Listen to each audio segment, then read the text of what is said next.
Great question. Um, I've always talked about my 5 C's model, and let me talk about them again. The first is competency. I think anybody who wants to be a future leader should have a hip pocket skill that everybody looks at and says, XYZ is the go-to person for that skill. Because unless you're really known for something, and not just as a generalist, you don't stand out from the pack.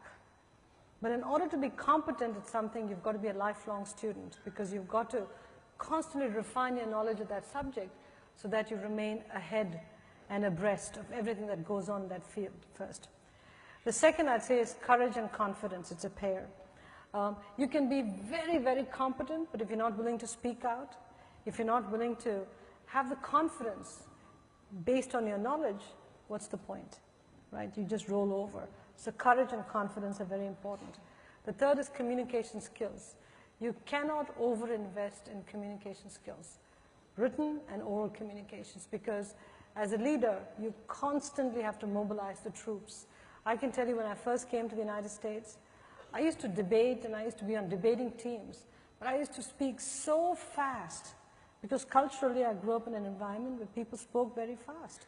Fortunately, Yale had a requirement that unless you passed the communications course, you couldn't graduate from the first year to the second year in business school. I flunked the first time I took the communications course.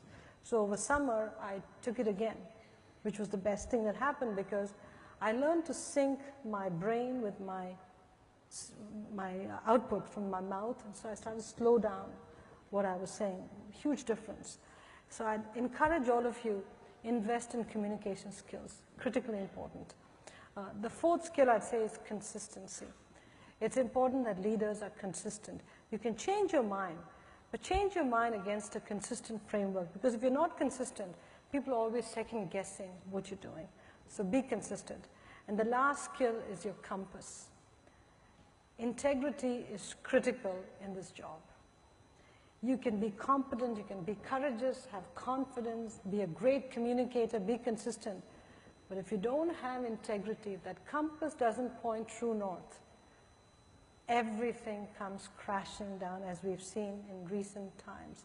So again, it's the 5C model, and that's what I've operated against for all my life.